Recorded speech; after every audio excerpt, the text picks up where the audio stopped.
Aside from the distributors and retailers of music, there's a huge number of societies, organisations and companies that collect and distribute the many other revenue streams in the music industry. So which ones should you join? If you write your own songs, then you're the rights holder of the composition copyright, sometimes loosely referred to as the songwriting or publishing. If you contributed to the composition of the music or the lyrics to the songs, then you may also be entitled to some of the songwriting revenue. Traditionally, the copyright that protected a song just covered the melody, sometimes referred to as the top line, and the lyrics. It didn't cover drum patterns, bass lines, or chord progressions. With modern music, it's accepted that all the audible elements could be considered integral to the song. They can be protected by copyright if they're demonstrably unique. It's definitely a good idea to confirm, in writing if possible, if you'll be credited as a writer and what your share will be when you're collaborating with others. If you are credited as a writer or composer, then you'll need to join a performing rights organisation. They collect licence fees from broadcasters and other businesses that use music in their business and distribute the revenue to publishers and songwriters. This revenue includes live performances, radio play, in-store playlists, background music, telephone hold music, jukeboxes, gym classes, in-flight entertainment and plays on streaming sites like Spotify, Apple Music and Deezer. Most of the revenue from streaming goes to the owner of the sound recording, but a small portion is paid to the writers via a performing rights organisation. There's usually at least one performing rights organisation in each country. Most of them have reciprocal deals with each other. This means that you only need to join one in order to collect all the revenue due to you from all over the world. In fact, you're only permitted to join one society at a time. You don't have to be a resident or citizen of that country in order to join a society there. You can join whichever you think is most practical. The Performing Rights Society for the UK is PRS. The USA has a few: ASCAP, BMI and SESAC. These are the things you need to consider when choosing which performing rights organisation to join. Where is your music played the most? Aside from your location, this should probably be the primary deciding factor. If you have a strong following in a particular territory, it may be a good idea to join a society in that country. This will mean you get the money sooner, by at least one payment period. That's between 3 and 12 months, depending on how frequently that society distributes revenue. If you're just starting out and you don't know yet where most of your following will be, then it's probably just best to start with your local one. You can always change later if needed.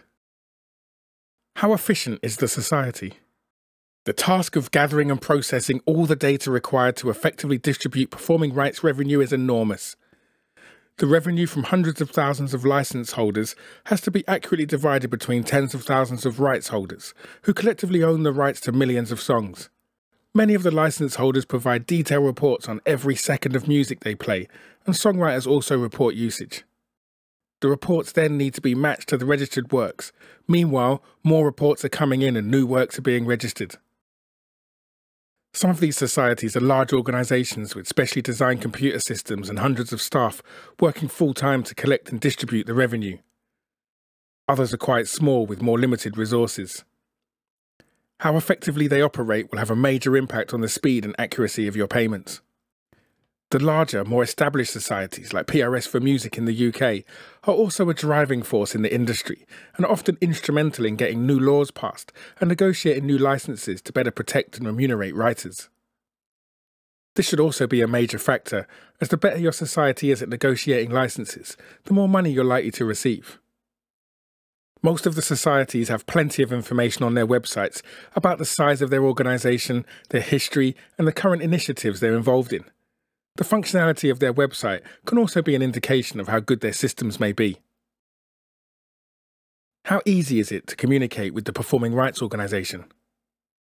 From time to time, it may be necessary to contact your performing rights organisation by phone, in which case the time zone is crucial.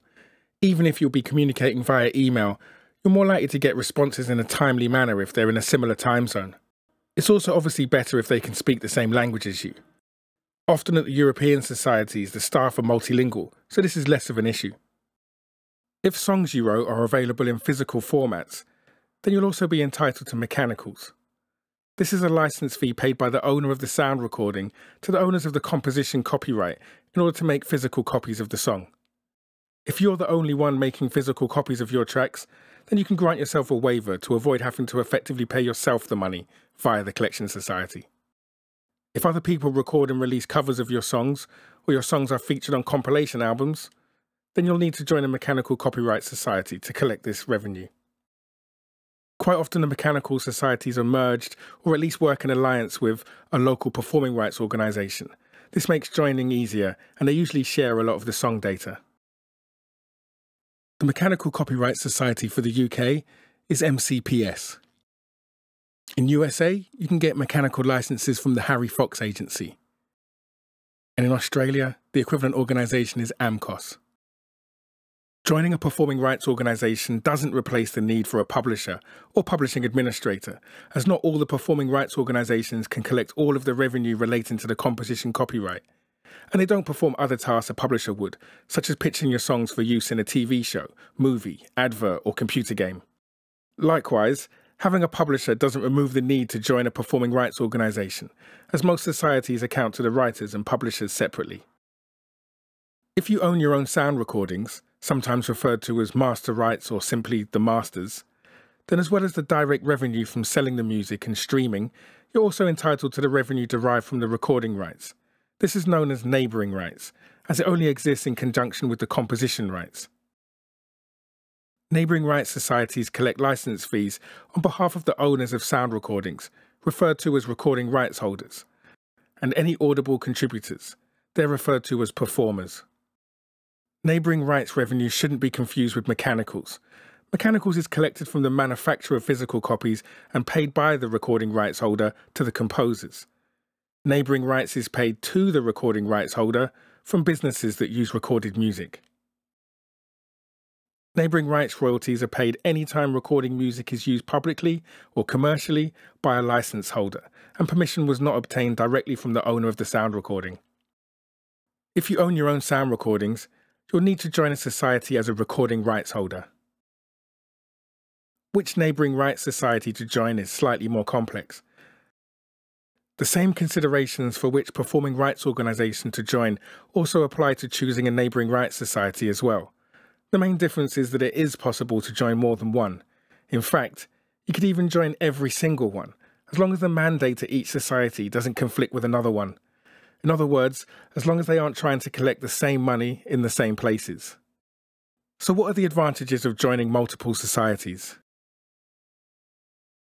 You'll get paid sooner. Each society has their own payment schedule and will generally pay their members and other societies at the same time. The society receiving the money will then pay their members in the next payment window, usually about 3 to 6 months later. By being a direct member of a society, you don't have this delay in receiving payments. You'll get paid more. All the societies can collect internationally for you, but they'll deduct a commission for doing this. That's anything between 7% and 20%. By collecting your revenue directly, you'll no longer have this amount deducted and your payments will instantly increase. Also, some societies favour their own members when distributing the so-called grey money or black box money. Basically, this is the unallocated revenue that they didn't have any usage reports for. By being a direct member, you could get a larger share of this revenue and further increase your payments. You'll get paid more often. Each society has different payment schedules, so by joining more than one society, you'll be spreading your payments across the year. Instead of a few lump sums, you may end up getting more regular payments. This can help your cash flow.